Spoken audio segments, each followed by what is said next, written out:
Assalamu alaikum wa rahmatullahi wa barakatuh. My brothers, my sisters, I'm going to continue from where I left off.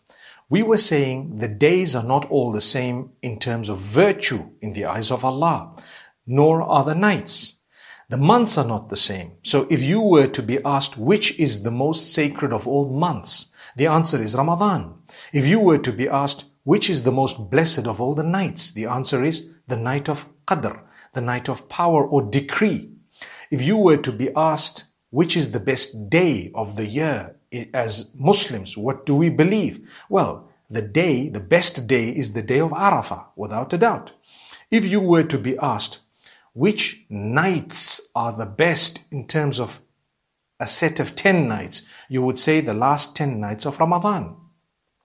If you were to be asked which days are the best 10 days in the year, you would have to say the first 10 days of Dhul Hijjah. Now, where do we get this from? We get it from the hadith of Ibn Abbas radiyallahu anhu, where he speaks about what the Prophet ﷺ said. He says, "Ma min ayyamin," there are no days wherein which good deeds are more loved by Allah except or than the first 10 days of Dhul Hijjah. "Ma min ayyamin al-amalu salihu fihinna ahabba ila Allahi min hadhihi al-ashr." There are no days besides these 10 wherein Allah loves good deeds more. So this would mean do as many good deeds as you can during the day. Which days? These 10 days of Dhul Hijjah.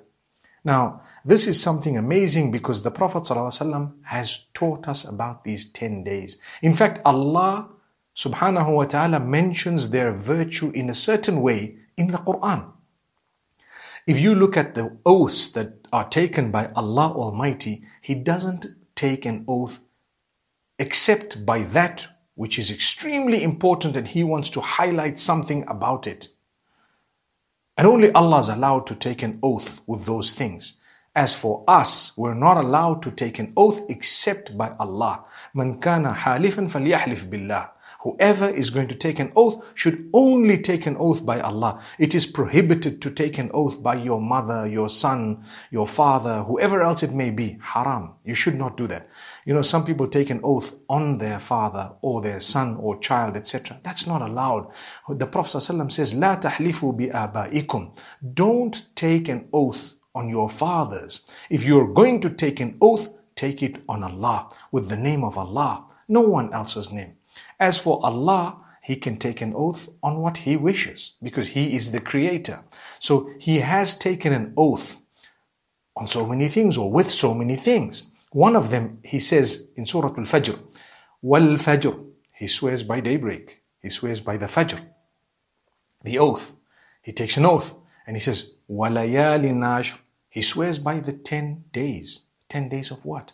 Go back to what the Sahaba have said, what the Mufassirin and translators and experts of the revelation have said. They've all said they are the 10 days of Dhul Hijjah. Allah's taking an oath by them. He hasn't even taken an oath by Ramadan, but He's taken an oath here by the 10 days of Dhul Hijjah. So this goes to show that there are no days wherein which Allah loves good deeds more than these 10 days of Dhul Hijjah. Don't confuse Ramadan. I told you earlier, Ramadan, the nights are powerful. Dhul Hijjah, the days are extremely powerful. Okay, Allah loves them. Why Allah loves them is a topic on its own. And at times we know, at times we don't know. But Allah wants you to engage in worship. It's a season. It is depicting the life of Ibrahim alayhi salam, who was the most loved unto Allah. So remember that Allah wants you to do things that He did in order to understand the lesson from it and to gain piety and closeness to Allah as a result. And this is why the best of the days is the day of Arafah, and it is a sunnah to fast on that day, the day of Arafah, for those who are not in Hajj. And on that day, if you were to fast, you will get a reward, or you will get a reward of the sins, the minor sins of the current year as well as the next year wiped out. Minor sins wiped out of the current year and the coming year. So that's 2 years of sins wiped out. By doing what? By fasting on the day of Arafah for a person who's not in Hajj. If you're in Hajj, it's not a sunnah. You shouldn't fast on the day of Arafah. But if you're not in Hajj, you should try that. The 9th of Dhul Hijjah, wherever you are, the 9th of Dhul Hijjah is the day of Arafah. May Allah grant us the ability to fast on that day, and may Allah subhanahu wa ta'ala accept it from us. Let's make an intention from now, and let's understand we definitely need to do what would please Allah during these days. May Allah bless you all. أقول قولي هذا وصلى الله وسلم على نبينا محمد.